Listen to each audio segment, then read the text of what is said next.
Welcome to the Book Show, a celebration of reading and writers.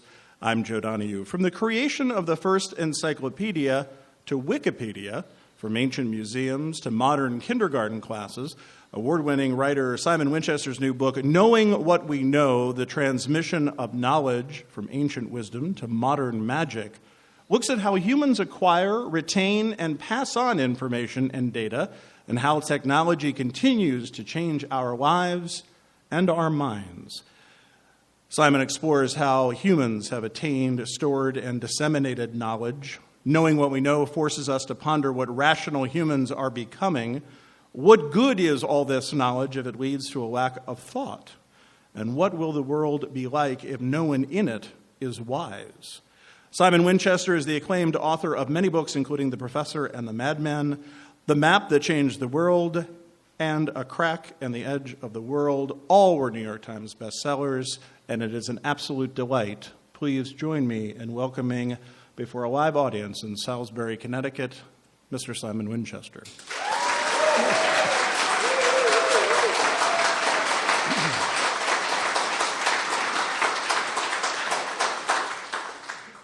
How are you? Embarrassed. Oh, well, but thank you. I'm very happy. Yeah.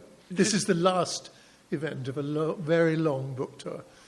Doing this part of the job, do you enjoy that? Well, I mean, honestly, if people react like that... Yes, Yes, I love it. I mean, getting up at 4 a.m. sometimes is a bit of a pain in the neck.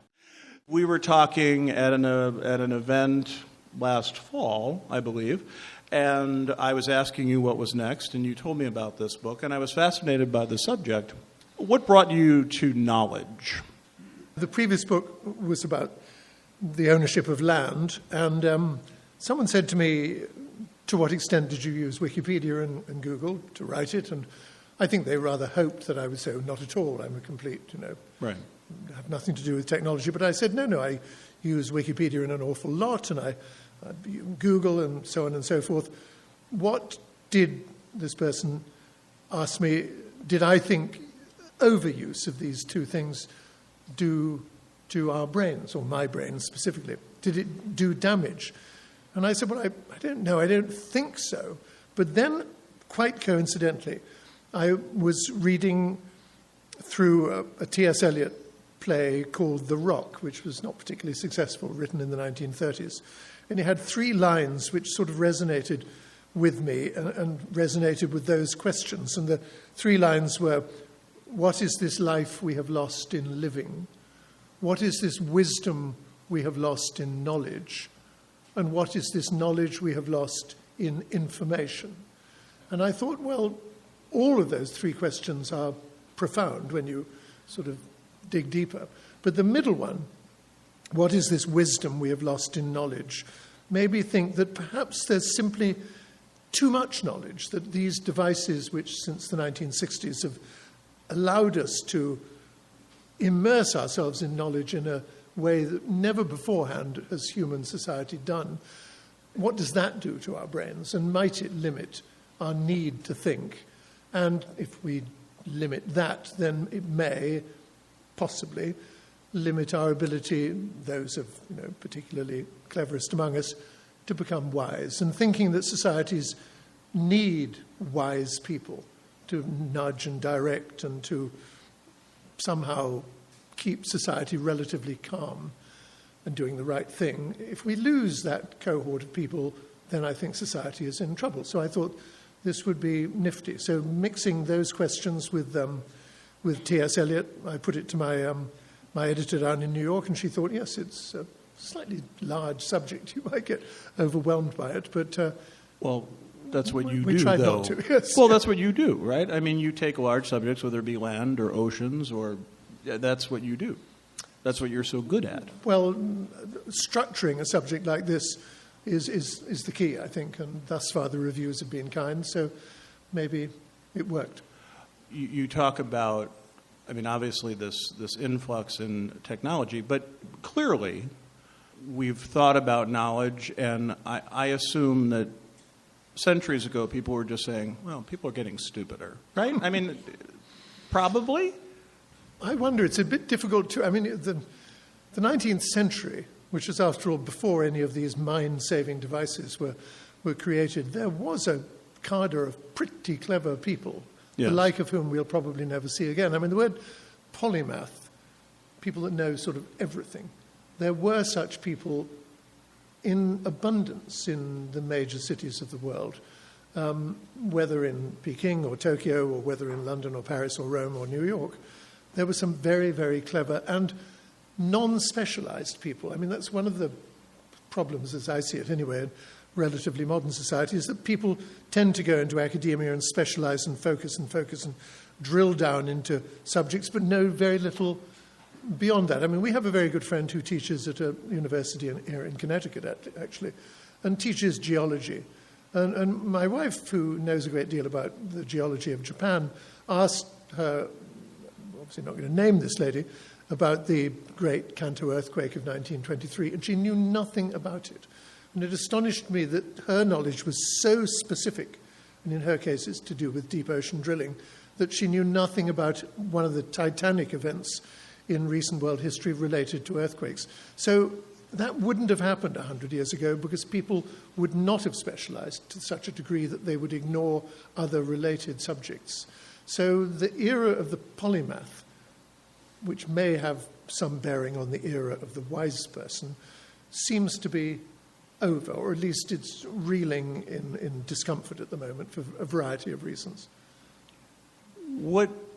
And do you think we'll ever come to an understanding or even an agreement of what is too much, of what is too much technology, well, what is too much? If I can turn this talk in a way on its head, and it seems a bit unfair on you, Joe, to talk about this, which in a way should be the ringing conclusion of.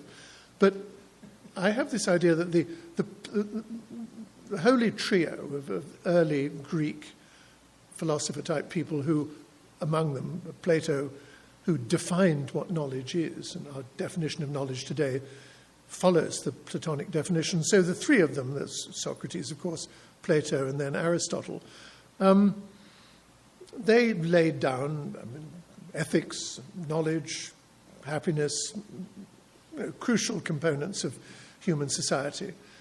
But I don't think that those three, and you can add Herodotus and Pythagoras and Euclid to make them into the big six, I don't think they were qualitatively any cleverer than the very, very clever people of the last 100 years. I mean, people like Bertrand Russell and James Murray and so forth, Richard Feynman, Hannah Arendt, those kind of people. But there was a signal difference, is in that whereas those people that I've just mentioned, Russell and Feynman and so forth, they had to know a myriad of things. I mean, the capital of South Dakota and the atomic weight of sodium and magnesium and the names of the founders of the Enlightenment and the signatories of the Declaration of Independence or whatever. But the big six in Greece, they had so much less to know. I mean, they know, with the possible exception of Aristotle, who did go to Egypt, of course, but then it was a Greek colony, probably only knew one language. They didn't have to know much history because there wasn't much history back in 500 BC that at least was recorded from anywhere other than Mesopotamia. They knew very little geography. They certainly didn't know the capital of South Dakota, or they didn't know the atomic weight of sodium. So I often think that these brain-saving devices that began with the electronic calculator in 1967, although we deride them and say that these, Google and Wikipedia, they're stopping us thinking, which was sort of the central question of this book, maybe, in fact, what they're doing is giving us the potential of cleansing our brains of unnecessary information.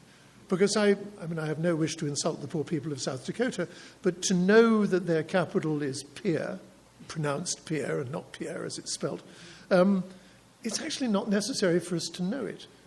We can call it up just by touching a glass plate on our telephones. So maybe this extraneous information, if we strip it away with these new technologies we have, and I'm not talking about AI because that's a completely different set of circumstances, we may be reducing the brains of our cleverest to the same state as those minds of 3,000 years ago, because they were about 500 BC, each of them being, I think, rightly called a tabula rasa, an empty plate, and they could think really deep and profound thoughts. Strip away this kind of knowledge from a modern, very clever person, make him or her into a tabula rasa, and there's a potential, I think, for a 21st century Plato to arise out of modern society. And then they could start thinking really profound thoughts about the future of human society, which we can't possibly imagine because we have no idea. But it may nudge society into a different direction, and it may be a better one. So I'm sort of optimistic in a way. I started off very pessimistic.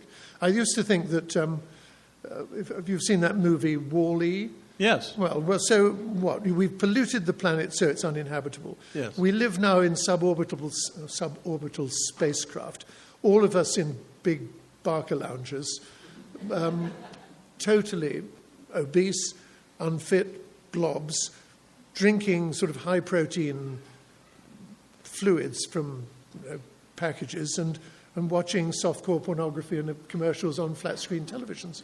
If that's the result of labour-saving devices, everything from Otis and Hoover and electric toothbrushes, then might not a similar deterioration be occurring in our brains following 1967? I say, well, that's how I thought about, but I've come to the view that no, there is another possibility, that it'll cleanse our brains. So for that possibility to exist, who is responsible for that to happen? In other words, paring it away. So if I take out my iPhone and I want to look for information, find out all about South Dakota, for example, how do I get by Candy Crush? I'm not entirely sure what Candy Crush is, but it's a game, isn't it? Oh, right? Simon. I'm sorry. An unintentional Luddite when it comes to candy. It is a game, isn't it? Or is it a food?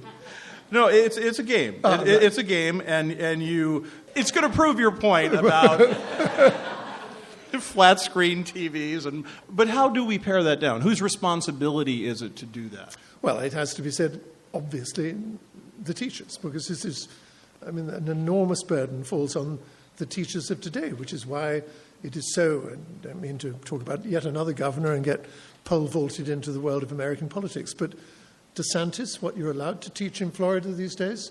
Yes. Well, say no more. Teachers have this enormous responsibility. And interesting that ruling or suggestion, rather, from the Surgeon General, saying that parents and teachers really need to regulate, think about, in the same way that, we all now agree that the regulation of tobacco products is sensible, right, and that, drinking hooch when you're pregnant is not a good idea.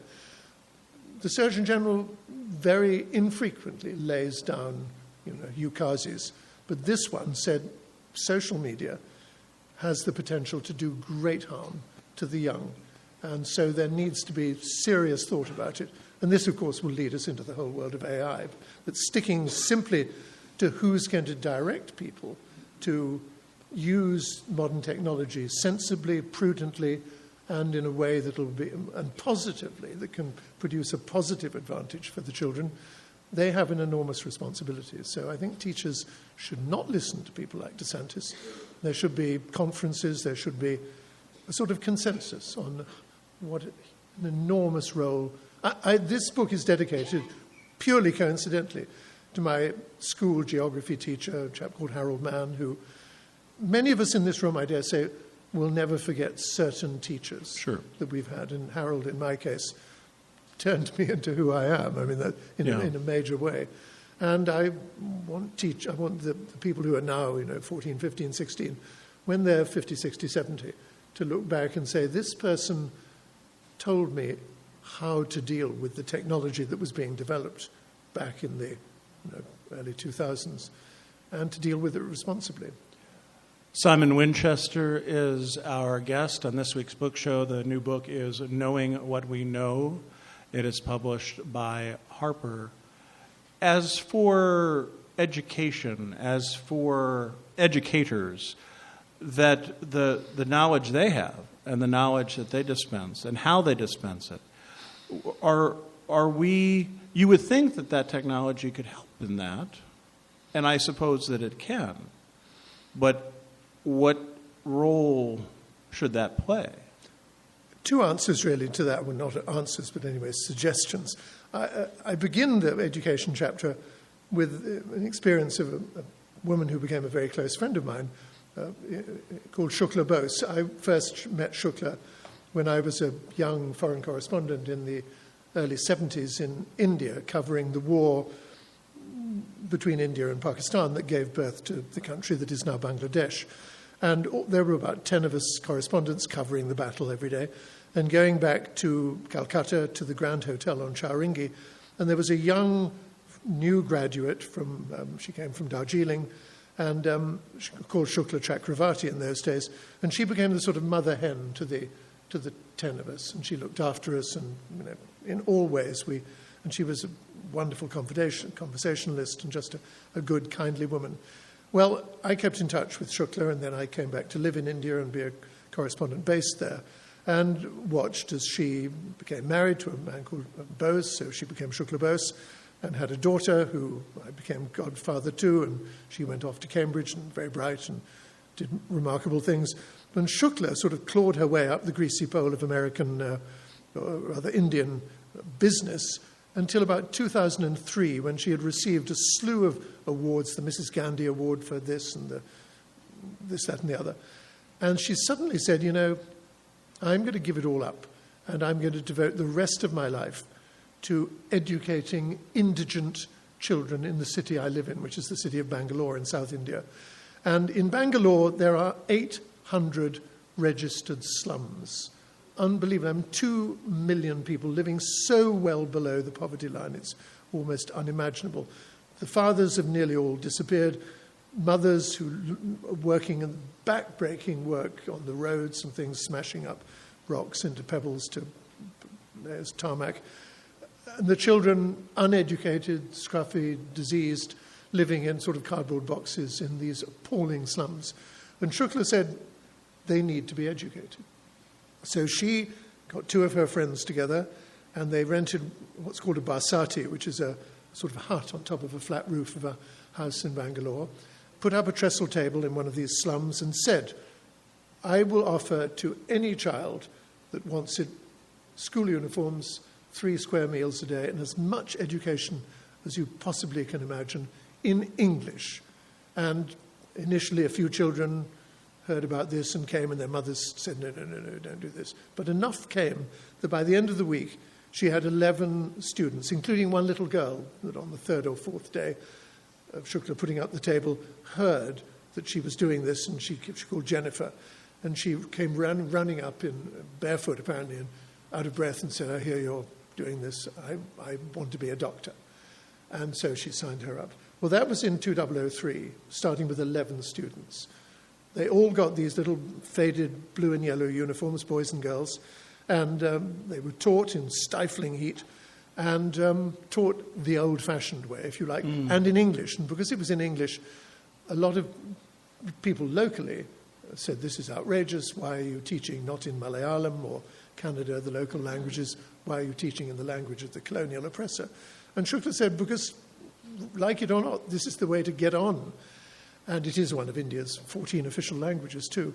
So anyway, to cut a long story short, she now has 4,000 students. Wow. And the first graduating class, which would have been in something like 2014, 6 of them went to Duke University here in this country. And Jennifer is a doctor. So it's a wonderful story. So that's one thing I want to say. And also, I'm very interested in the way children are tested at the end of their educational experience. Yes. And I must say, once again, being rather old-fashioned and a bit of a Luddite about this, I love the essay. I love the essay as a form, but to get out of a child what he or she has learned, ask them probing questions. And there were 2... I talk quite a lot in the book about the SAT and its value or limitations, but also the essay, and I quote 2, both from what's called the Gaokao, which is the Chinese final examination, which is held in early June. and all Chinese children take it, and it is rigorous, and whole center cities closed down, and parents held back by barriers to see how their children have done when they come out. And there were two questions. I got the 2022 papers from some Chinese students in Williams College, and they showed them to me. And one of the essays I thought was just marvelous. Milk comes in square containers. Mineral water comes in round bottles. Wine comes in round bottles, which are normally placed in square boxes. Write an essay on the subtle philosophy of the round and the square. And I thought, what a magical question. And there was also another one, which was a ship is carrying 200 goats and 300 cows. How old is the captain? And one child said, well, and the average weight of a goat is 100 kilograms, so let's say arbitrarily, so that's 20,000 kilograms. The average weight of a cow is 1,000 kilograms, so that'll be 250,000 kilograms. So that's 300,000 kilograms. For a ship captain to be allowed to carry so much cargo, he must have taken this particular exam, which requires 5 hours of study. He would have entered the Naval Academy at the age of 22. He would therefore need to be 27. I mean, wow. To be able to think like that, small wonder we are concerned about the intellectual ability of China. The words "modern magic" are in the subtitle of the book. I mean, and that what you're talking about in this knowledge is what brings that magic. What I sort of meant about the magic is that the invention that started it all was the electronic calculator, which was made by an engineer at Texas Instruments called Jerry Merriman in 1967.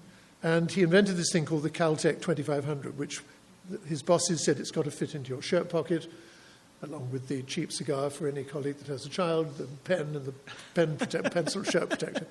And the difference was that up to that point, 67, you had the abacus and you had the slide rule and you had the mechanical calculator. For all of them, you needed to know some of the basic processes of arithmetic for addition and subtraction and multiplication and division. But all of a sudden, you got this device, and all you did was you press buttons, and you said, add or subtract, and the number, and it was always right if you put in the right information, came up. You had no idea what was going on inside the bone-coloured plastic. It was as magic. It required no computational knowledge in your brain whatsoever. And so from that moment on, in theory, you could put that part of your brain into cold storage. And that was repeated by the spell checker and the grammar checker, and then of course, the GPS is the thing that springs to mind. Add to that then Wikipedia and Google and all these other things, and the original concern still exists. Are we being made stupid? I was speaking to a college dean recently who likened that Texas Instruments calculator to ChatGPT, that students are just using it as a tool. I felt that was a very misguided interpretation, but I'm curious as to what you think about that, because I've heard that argument, but it seems like there's so much more, because it is, well, I mean, you're a writer, for goodness sakes. It would seem to me that goes a little close to home, doesn't it? Well, yes, indeed. And are we talking about ChatGPT now? Because ChatGPT. This book was written in, the final, what are called, first pass, second pass, third pass, and blues. So at blues, you can basically, you can't really change anything. But it was during that period, I had written about ChatGPT version 3.0, but 3.5 came out. And I suddenly realized that for this book to be up to date, it really needed change. So we had to talk to the production manager and slow everything down so that I could change, I think it was page 365 or something like that. And we did a couple of things using 3.5. We gave it the first line of a paragraph that I had written on page 360 and left room on page 361 for an illustration, making it clear that it was different from the text of what ChatGPT, given that first line, would write on its own. And out came the text, and it was told to write exactly the same length as my paragraph. So up came 350 words or whatever it was, beginning with my sentence. And my editor got it, and she said, "It's pretty good," which was pretty daunting, I must say. And I don't know if we've got time, but I also gave it the first lines of Shelley's poem Ozymandias. It's quite eye-opening. So while I look for this, it won't take long, I hope. The opening lines we all sort of know. I met a traveller from an antique land who said, "Two vast and trunkless legs of stone stand in the desert. Beside them," there we are, 313, I think I'm going to get it on time. And, there is this wonderful line, "And on the pedestal these words appear, my name is Ozymandias, King of Kings. Look on my works, ye mighty, and despair." So give that poem to ChatGPT 3.5. I met a traveller from an antique land who said, "Two vast and trunkless legs of stone stand in the desert, near them on the sand." And then it goes on, as we all know, or should anyway. This is what it wrote. "There are many tracks, and in the distance and all alone I saw, far below me, what I thought was the sea. But they are the tracks of man which never die, and I have no power to turn them to account. The road I took, I know well. The journey took me in vain. The course I took to get here and back again and here again for evermore. I look up at the sea and I say to myself, there are no other lands. There is no other time. There are no other souls."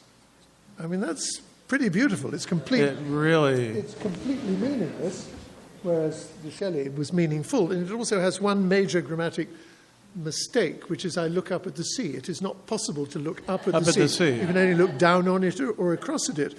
But the people who have now constructed GPT-4 said rather smugly, "Oh, we'll fix that. That'll never happen again." And you know it won't. I hope you will join me in thanking Mr. Simon Winchester. Thank you very much. Again, Simon Winchester's latest is Knowing What We Know, the Transmission of Knowledge from Ancient Wisdom to Modern Magic. It is published by Harper. Thanks to our producer, Sarah LeDuc. Thanks also to the White Hart Inn, whitehartinn.com, and Oblong Books in Millerton and Rhinebeck, New York, oblongbooks.com. You can write to us at book@wamc.org. We enjoy hearing from you. The latest on National Productions programs is available via the Airwaves newsletter at wamc.org and on social media at WAMC Radio. Bookmark us for now.